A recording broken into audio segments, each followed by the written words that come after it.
My name is Rebecca Luber, and I'm the Director of Career and Business Engagement. Today's webinar is the third in its series, presented by Avenica. Avenica is an innovative education to work platform focused on bridging the skills gap to connect people to better career opportunities. Unlike traditional employment agencies for college graduates, Avenica provides high impact training, a comprehensive career discovery process, and personalized coaching, helping thousands of people launch meaningful careers. Thank you so much to Avenica. Before we get started, we'd also like to thank our members and donors of the Alumni Association for powering our alumni webinar series. We have a special offer for Career Month participants. Become a member during February and choose one of 3 very cool U of M socks from the University of Minnesota Alumni Market as your gift. So definitely check that out at umnalumni.org/membership. All right, here on your screen, you can see there are a number of events happening during Career Month. And I'd like to actually draw your attention to our signature networking event happening on February 25th. This event, called Maroon and Gold Connections, is an opportunity for students and alumni to connect virtually. And so at that event, we'll have a keynote speaker. We'll have an opportunity for folks to network across industries and within their respective industries, and also initiate one-on-one conversations. For more information about Career Month upcoming events, you may go to umnalumni.org/Career Month. And all of these links will be shared with afterwards. All right. Again, Career Month is made possible by many great partners that are shown on your screen. Our presenting sponsor, Freedom Financial, is proud to sponsor Career Month because quality education and career development align with their mission to help everyday people move forward towards a better financial future. Their suite of financial solutions has helped hundreds of thousands of consumers take control over their finances, reduce their debt, and get on a path to financial freedom since 2002. The UMAA greatly appreciates all of our partners who have made these events possible. All right, so if you're tuning in today, you will notice that we're using Zoom meeting platform rather than Zoom webinar, which is a little bit different. To make the most out of your experience today, you may use the speaker view to locate the speaker who is speaking at that given time. For today, we'll have a moderated panel followed by Q&A from our audience members, and then we'll have breakout rooms. We'll be recording this webinar up through the part before we begin our breakout rooms. So the recording will be shared with all registrants afterwards within about 3 business days.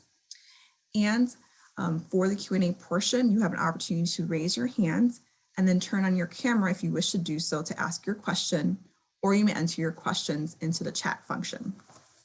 All right, so without further ado, I'd like to have our panelists begin introducing themselves, and we'll begin with Ashley.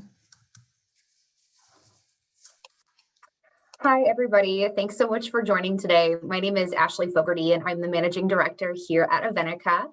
I oversee our North and East regions, helping with recruitment strategy and hiring planning and making sure that we're connecting with our university and hiring company partners.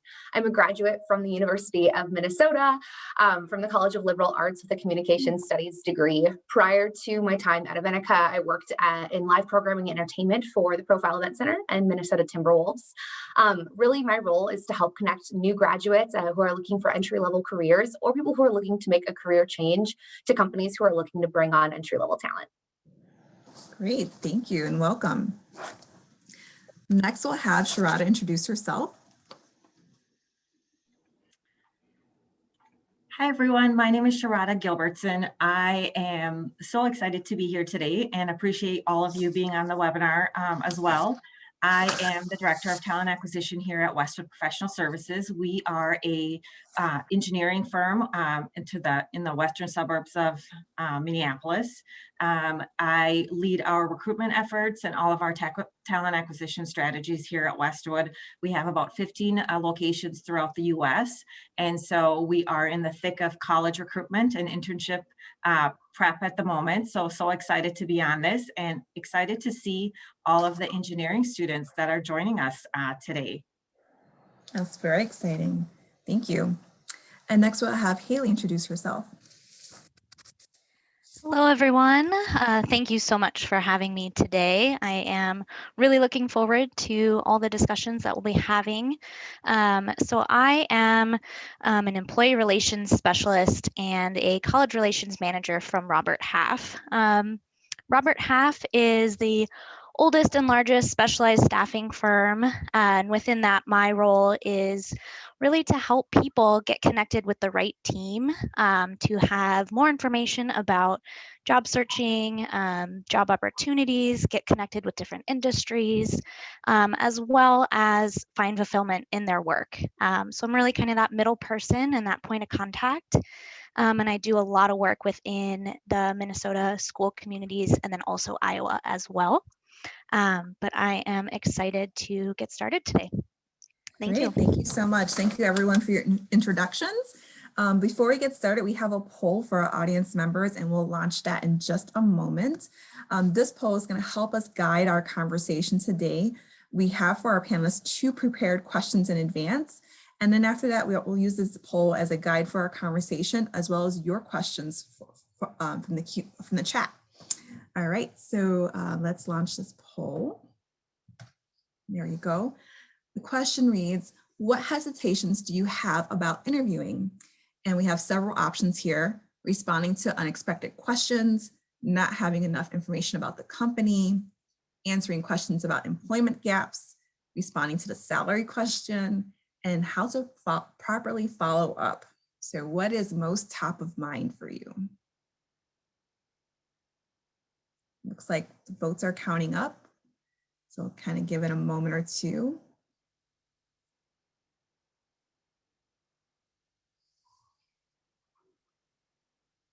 Okay, we have about 90% of folks voted. So let me end the poll and share the results with everyone. All right, so wow, we see here a good number of folks, 56% of the folks who responded to this responded that responding to unexpected questions is where they have some hesitations, followed by answering questions about employment gaps, responding to the salary question, then how to properly follow up, and then not having enough information about the company. So very good. So we'll get into some of that in just a few. All right, so I'm going to stop sharing my screen now, and we'll get into our questions for our panelists. All right, so the first question I have is, how has COVID-19 impacted the interview process or experience? And how can you describe what this looks like at your respective companies at the moment? And so we'll begin with Ashley, then Haley, then Sharona. Great. So I think since we're coming up on almost a year now of the COVID pandemic, I think a lot of people probably know this, but what I've seen as the biggest switch in interviewing is virtual interviews versus going in person. I think one of the big things that we're continuing to see is people using a lot of different platforms. And so I think I always encourage candidates to be comfortable exploring new platforms and give yourself a little bit of time ahead of time to practice using them, because every company is a little bit different there. I've also noticed some differences when it comes to in-person interviewing. If people are doing it, I think most people are used to that, standing up and giving that firm handshake, learning how to start the interview that way, making that good first impression. And I know that's a little bit different now too, and how to make that good first impression without it being shaking someone's hand. Right, thank you. All right, completely agree with Ashley. The big shift has been seeing everything transition from in-person to that virtual space. With that, I think, a big change that we've heard and seen regularly is the fact that you're not in the office. You are not meeting with your managers or your team. So finding a way to learn about the company and a way to phrase those questions, since you're not able to see it ahead of time during that interview process. I think also just making sure that, ideally you're using a computer instead of a phone if possible, just to give it a stable environment during the interview process. And in terms of the different platforms that are being used, just having that practice time, logging in ahead, making sure you're familiar with it, because there are quite a few out there. And just making sure you've got that network connection ready. But those are some of the top things that we're seeing. Great. Yeah, I would definitely uh, champion a lot of those things Ashley and Haley had mentioned. A couple things that we also kind of encourage all of our recruiters to share with candidates is some of those tips and tricks, making sure that the appearance is still a professional manner when you are joining these meetings. On another important point to mention is also time zones. If you are managing time zones and interviewing with folks across the US, there are different time zones, and sometimes that can get a little clunky at times in terms of managing what that time difference might be, but that's something to keep in mind. And obviously connectivity is also important. And I would say trying to find a desktop or a laptop versus your phone is definitely encouraged as well to successfully interviewing.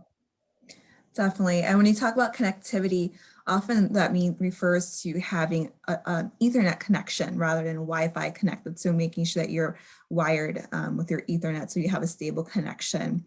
I have also encouraged folks in the past to consider asking folks in their household to limit their usage of Wi-Fi and internet when they have an important phone call or meeting to attend to.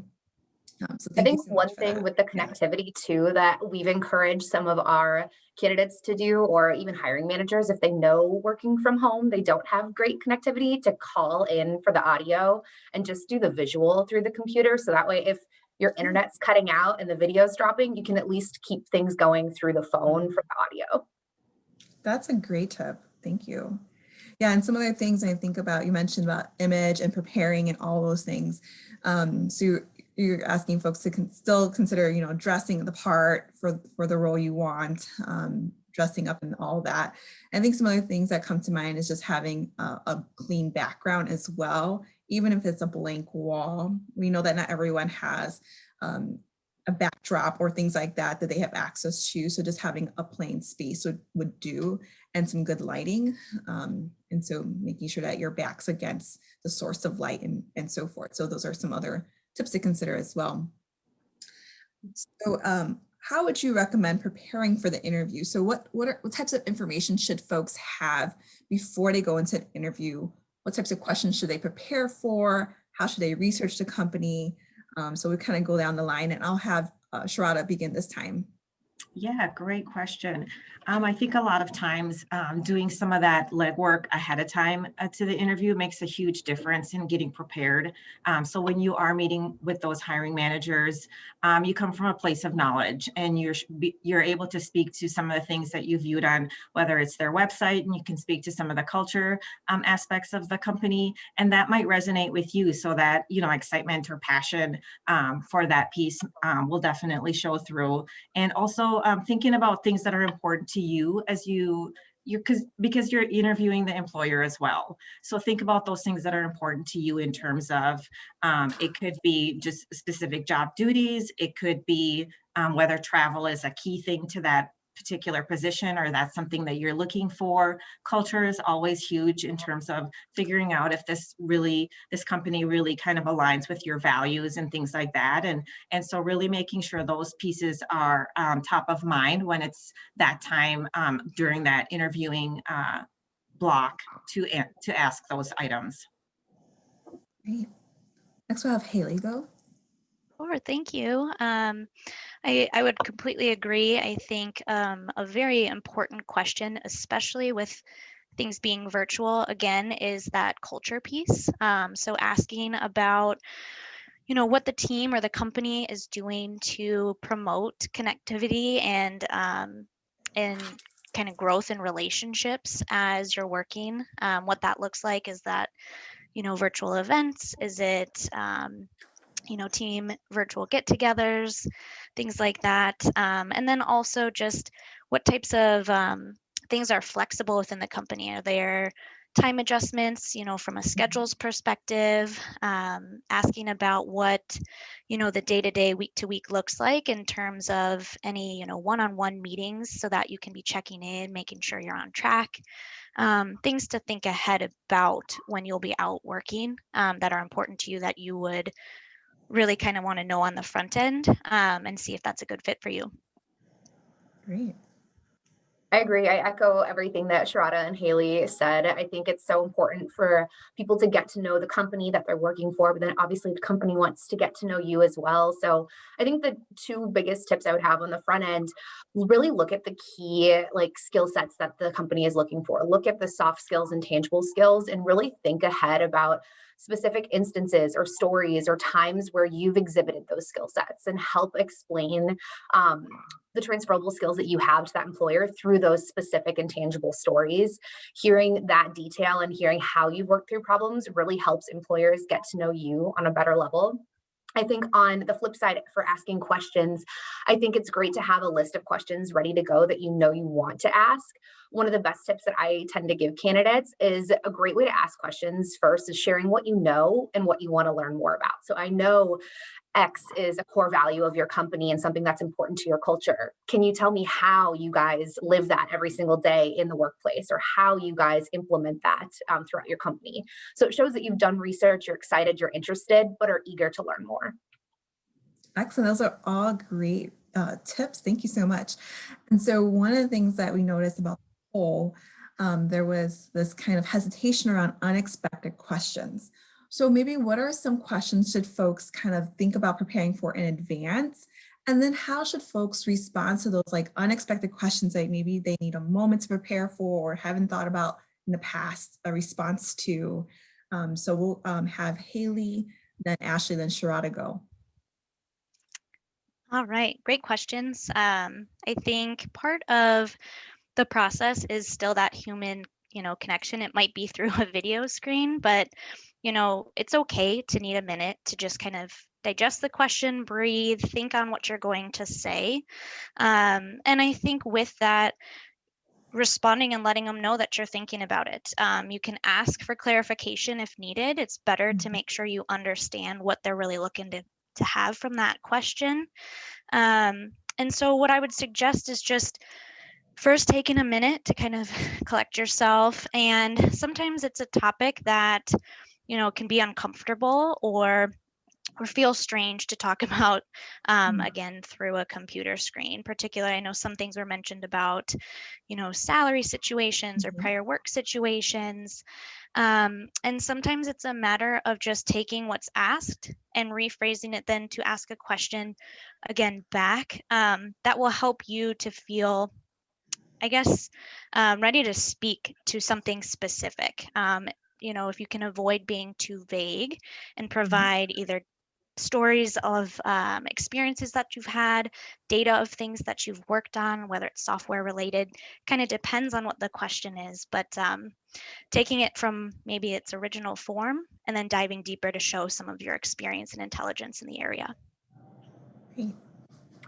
I agree with what Haley said too. I think one of the things that people forget is that we are all still human, even if it is virtual. And as humans, we tend to not like silence. We always want to fill that silence. But I think it's so important to just take a second, understand what the question is, think about it, and then answer. Obviously, you don't want to sit there in silence for a minute, but taking a beat and really focusing in on what they're asking and giving a articulate and thoughtful response is so much better than just jumping in to start talking because you feel like you have to fill that space.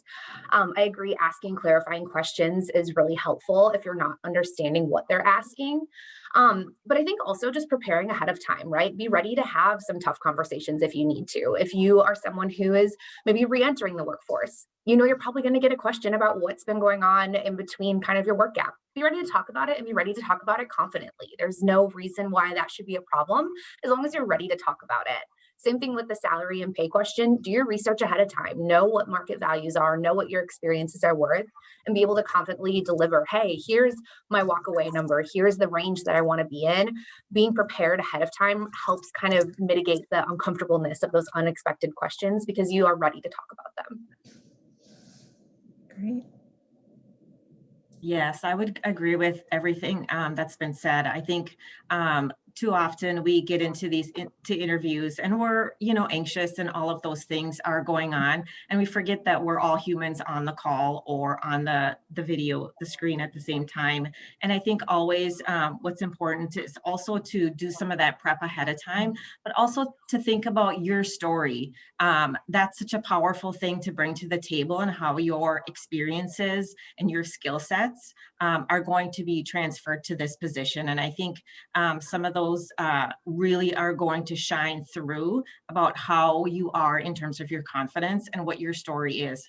I think oftentimes we think our story doesn't really have a whole lot of value to what's going on, but you're bringing your whole self to that job, to that employer, to the situation. And I think trying to convey that in a way that's going to be conducive to the interview and also to the position and what you're looking for, I think is always going to be a winner. Great. Those are all great tips. So asking them to reframe the question or clarify the question, coming prepared with maybe a list of questions in advance that you can speak to your experience with some examples, kind of ready to go. And then, so all great advice here. The other thing that's come up, I noticed in the poll, was the question around salary and responding to that question in the moment. I know some folks kind of touched on it. Well, what is your best advice in responding to that question? I think it's a little bit different coming from a recruiter perspective, but even in your own, I guess, career development and having experienced it yourself, can you speak to how you would advise others? And we can start with Ashley. Yeah, I think I already said this a little bit, but my best advice when it comes to salary is first, do your research, right? Look at places like Glassdoor, LinkedIn, salary.com. Look at different places to get a wide variety of market research on what that role typically pays. And also just be honest with yourself, right? Look at your experience. If they need 3 to 5 years, do you have 3 years or 5 years of experience? And where do you think that would put you in the pay scale or pay range that they have? I think everybody wants to be at the top of the pay range always, and that's okay to want that. But I think being honest and realistic with yourself on where you think you would fall is important. And then, like I said, I think knowing for yourself ahead of time, what is the number that you're willing to take? And is that in line with market research that you've done and the skills that you bring to the table? And I think being confident with that and being willing to say like, hey, I'm really excited about your company. I'm so excited about the organization. Here's what I can bring to the team. This is the number that I'm going to need in order to make that happen. What do you guys think? Do you think we could meet there? I think just being confident and being firm in that and stating this is what I need and this is where I want to be really helps both the employer and employee have an open conversation about it versus like kind of wishy-washy back and forth conversation that can happen. Great. I can jump in, sorry. I would agree. And I also wanted to add that sometimes the way to go about it is asking, again, what range are you looking for the permanent side of this opportunity? Where can I consider this role to be from a range perspective? Allowing that range discussion can kind of open up and give you a ballpark to start with. I think also thinking about skill sets that you have to support what it is that you're kind of going for from a pay perspective can be really helpful to have on hand when that comes up in conversation. I know Robert Half is another one of those resources, and Ashley mentioned a few as well. On our website, you can actually access our salary guide. We do release those each year, which provides a lot of details and information and really breaks down to different industries as well as different types of roles within that industry. And then within states and even as specific as cities and what those kind of pay expectations are. So that's a good starting point to research with. And then in terms of if you are switching fields or industries, sometimes we hear that people have been working 15 years. I, want to start, and transition into IT. So I'm going to consider, my 15 years as a part of my discussion. And we do just say, make sure to be careful with that. It's not that it's not for anything, but you want to make sure, again, to have those skills that transfer to support your argument and what you're hoping for from a pay perspective, and kind of build from there. Know that, there may be some questions about, I guess, from a follow-up perspective on on the company side, just, well, great, you've worked 15 years in one field, but this is a different field.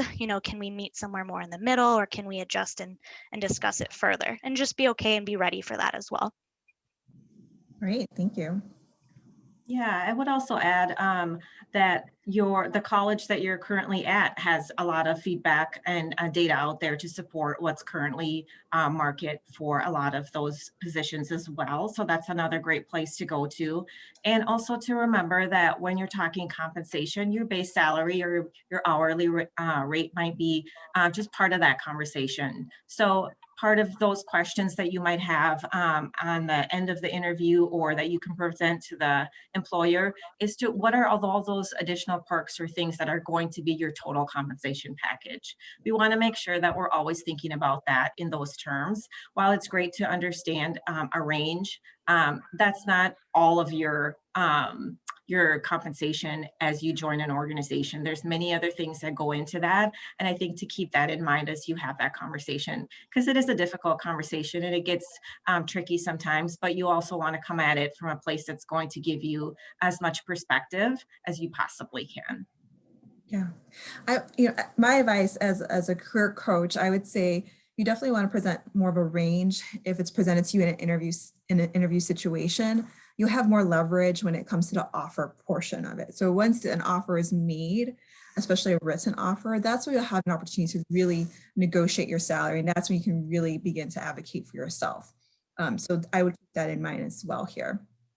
All right, so it looks like we have some questions coming in from the chat here. And we'll begin moving into that portion of it, and then we'll go into our breakout rooms. So let's see here. All right, so it looks like there's some questions going back to the beginning of our conversation about backgrounds. And so what are your thoughts about using virtual backgrounds? Is that something that you would recommend? Is that something frowned upon? What are your thoughts there? I think it depends on the background, to be honest with you. I think if you don't have a place like in your home or in your space that you're working that has just like a solid, plain, non-distracting background, I think go for it. But keeping in that same theme, use like plain, solid backgrounds. Like I've seen people use like Hawaii or like a beach, which I think we'd all want to be there right now, especially with the weather we've been having. But I think keep that same theme of like less is more, I think, in the background. Great. Yeah. Yep, for sure. I'd reiterate that as well. Just keeping it clean, making sure that to understand what the focus is, it's an interview and your purpose is to really shine with those skills and that conversation that you're having. Great. Looks like there's a question here. We mentioned the phrase firm handshake earlier. And so this person's asking, how do you get that firm handshake greeting across virtually? What have you seen as good examples of this?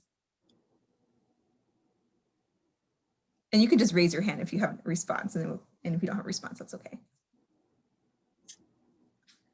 I can jump in again here. Sorry, Okay. I just wanted to give you guys the opportunity first. For me, I think it's really just being prepared and having that confidence in the interview, right? Like if I log on and my screen, I see someone who is dressed for the interview, they're sitting up straight, they have good posture, they're confidently speaking. That to me is that good first impression virtually. I can tell they're prepared. I can tell they're taking it seriously. They're treating it just like they would in person versus I've had some candidates where maybe they're laying on their couch or they're in a hoodie or they're not ready to go. And to me, that tells me maybe they're not taking it quite as seriously. Yeah, great. I'll jump in as well. I think another thing is, again, in addition to how you're sitting, but that presence piece, hi, welcome, how are you today? Greeting them with some sort of kind of right off the bat connection to engage in conversation rather than just kind of sitting there and waiting awkwardly. So just getting started, really making your presence visible. Right. Small talk is so important. Sorry. Yeah, definitely. And I would say, for a lot of us, that might take some practice. the more often you do interviewing, you'll kind of start to craft what your own story looks like or your own introductions look like. And so from the get-go, if you're new to the interviewing, maybe just craft a couple sentences of who you are, and then you'll start to kind of add and layer that in as you become more experienced with interviewing. Great. So here, going through chat, there was a question that did pop up. I'm not going in order anymore. There was a question about revealing personal information in an interview. And so the person asked, how should they address having, or should they address having had a breakdown experience? And I also noticed in the intake form, someone asked about addressing being fired. So those are two different scenarios, and I think can kind of divvy it up a little bit here. So we can have Ashley take one, and then we'll have Haley take another, and then Sharona add into that. I can take the, I guess, personal one. So everybody is going to be different, right? This is just from my experience interviewing and hiring for my own teams internally at Avenica and working with hiring managers that I have partnered with. I think there's a fine line of honesty, but also not revealing too much. So I think, let's say if it's an employment gap that we're referring to, because maybe you needed some time off for mental health, I think it's okay to say, hey, you know, I needed to take some time off for myself personally. I needed to work on better coping strategies and ways that I could be most effective in the workplace. And I'm so excited to be re-entering the workforce. I've been able to create great strategies and the ability to do that. Here's all the skill sets that my previous experience is going to help bring to the workforce. And this is why I'm qualified for this position. I think it's okay to acknowledge and be honest within a context, but also bring the focus back to, here's why I'm qualified to be an applicant for this position. Here's why I'm qualified for this position. That piece of it shouldn't matter as much as your skill sets and transferable skills coming into the role. Great. Yeah, very well said. I completely agree with that. I think as well, just making sure to bring it back to a solution or some sort of step forward. If something's coming up, and I'm thinking in the sense that maybe there was a question asked to you to prompt this, you know, it really does kind of depend on the topic and the relationship you've built or the rapport you've built over the interview. If it's coming up right at the beginning and, you know, it's not something you're comfortable necessarily diving deep into, acknowledge maybe what they're looking for and then kind of bring it into, you know, here's what I've learned from this experience, or here's where I'm, you know, looking to go next, and bringing it to a next step rather than sitting and focusing and kind of rehashing over and over through that. Great. Yes, I would definitely agree with all of that. I think it's important to acknowledge what's going on or the question that was asked, but also just making sure that you are returning to the interview and the position and your skill set and what you're bringing to this opportunity. Great. And what about the question about, you know, if someone's been fired in the past and that maybe you can see maybe something on their resume regarding that, or how should the person bring that up, or how should they address that? What are your thoughts there? And we can start with Sharona. Yeah, that's a great question. And, you know, sometimes it can be stressful just to talk about that topic. What I would say is share information that's pertaining to the departure, but also going back to what you're bringing to the new opportunity. You want to be clear and transparent about what happened, about the situation, but also reiterating what your skills, and maybe there are things learned from that situation. What would I do differently moving forward into a new organization, and how would I learn from that experience? Great. I think that pretty much tackles that question. Looks like there's another question here about your perspective or your goals as a recruiter. So the question reads, I would like to hear about how recruits approach the salary conversation rather than on the candidate side. Is the goal to get the candidate to go as low as possible? How does giving a recruiter a floor amount do yourself a disservice? I'm happy to jump in. I think there's a couple things to that, and I'm glad it came up. Part of it is from a recruiting perspective, there's typically a budget that the company or the team is working with, and that kind of sets some of the tone there. So we're working with the company directly to see, how flexible they are on that budget to have as much knowledge on the front end, and then we're discussing with anybody that we may place in that role, kind of what the options are or what range that might fall into, to have that discussion directly then with the candidate. I think as well as, we take a lot of detailed notes to make sure ahead of time we kind of know what range people are looking for. So we're not calling somebody that is expecting a pay range that is not going to work with what we're able to offer. And then also having those discussions, finding out, okay, maybe last time, you were feeling this was a range that was appropriate, but you've now worked for a couple years and have gained some experience. Like, let's have that discussion and see if we can bump that up or change that. So it really is specific to experience and skill sets when we're having those conversations directly with the recruit or candidate from the recruiting side. Mm-hmm. I agree. I think one thing I can speak, at least from my experience at Avenica, like my role and my job is to get you the best offer possible.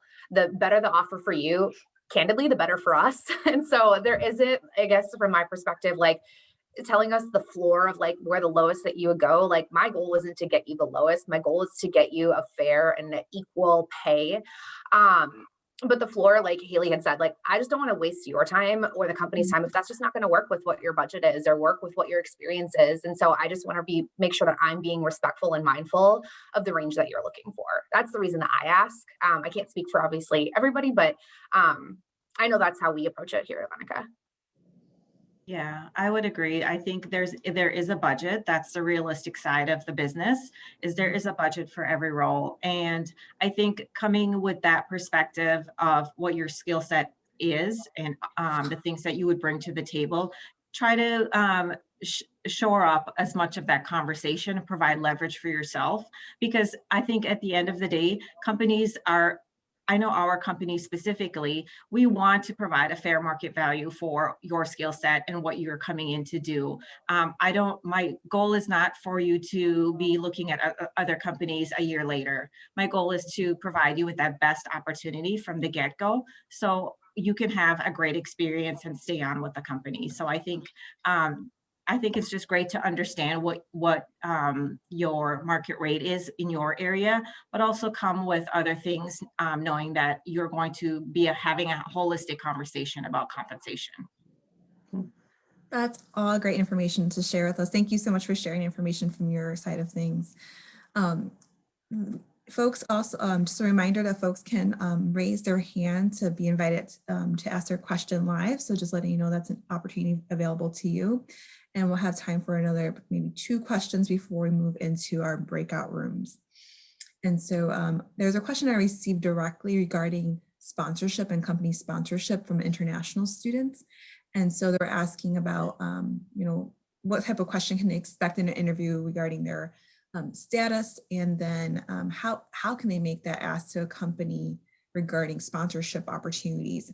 And I know when it comes to international sponsorship visas, H-1B1 or whatnot, there is a in-between step between that, the OPT, and that often gets folks in the door for employment from 1 year to sometimes 2 or 3 years, depending on the type of degree they're graduating with.